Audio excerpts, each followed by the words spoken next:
bangketa sa bagsak presyong halaga. Ang mga panlalaki na dating nagkakalaga ng 1,000, 350 pesos na lamang at 100 pesos naman sa mga pambabae. Kahit paano raw, makapagsimula sila muli para bumangon matapos ang unos. Apektado rin ang mga negosyo sa loob ng Riverbank Center na malapit sa Marikina River. Ang coffee shop nito, sira lahat ang mga dekuryenteng gamit. Ang ilang restaurant at convenience store na perwisyo rin. Maging ang katabing hotel ng mall, lugi ang negosyo. Gaya ni Aling Lina na nalulumo para kasing pulang biglang nawala ang ipinundar niyang hotel. Very depressing ang ang lahat ng lugar eh. Total loss. Hangarin ngayon ng mga taga Marikina na maibangon muli ang kanilang mga negosyo at industriya, lalo't maraming trabahador ang umaasa sa kanila. Alex Santos, Patrol ng Pilipino. Nangako ang 4 na kakandidatong Pangulo na ipaubaya sa lokal na pamahalaan ang paggastos ng calamity funds sa kanilang mga lugar. Ito ay sa ginanap na ANC o ABS-CBN News Channel Forum kanina. Kasunod ito ng patikos na naging mabagal ang gobyerno sa pagtugon sa krisis na atid ng bagyong Ondoy. Nagpapatrol, Linda Humilla. Special requests sina Defense Secretary Gilbert Teodoro, Senator Chis Escudero, Senator Manny Villar at Senator Noynoy Aquino sa talakayang ito ng mga premyadong lokal na opisyal. At dahil sariwa pa ang batikos sa mabagal na aksyon ng gobyerno sa kalamidad na dulot ng bagyong Ondoy, iisa ang hamon sa mga presidentiable. Handa ba silang ipaubaya sa lokal na pamahalaan ang pamamahala at paggastos sa Calamity Fund? Sabi ni Teodoro na chairman ng National Disaster Coordinating Council, mas alam ng local government units kung saan at paano gastusin ang pondong pangkalamidad.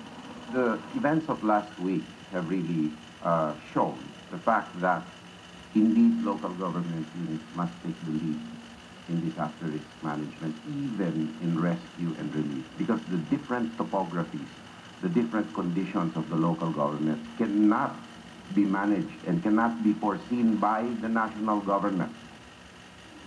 Pabor din si Escudero na bigyang kalayaan ng mga LGU sa paggastos ng Calamity Fund, pero may kasamang babala.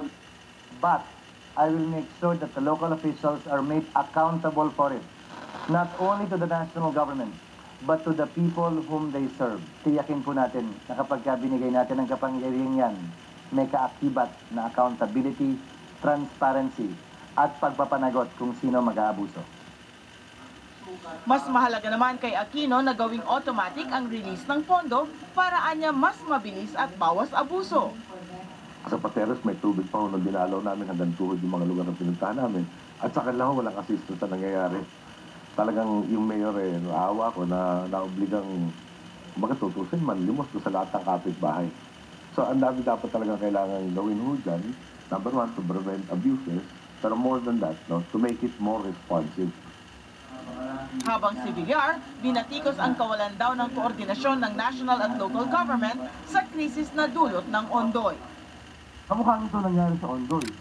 Nakita natin dito, wala malang presensya ang national government. Ang hina. Hinahanap ng mga local government nung kasalukuyang humihingi ng tulong ng ating mga kababayan. Hindi makapasok masyadong national.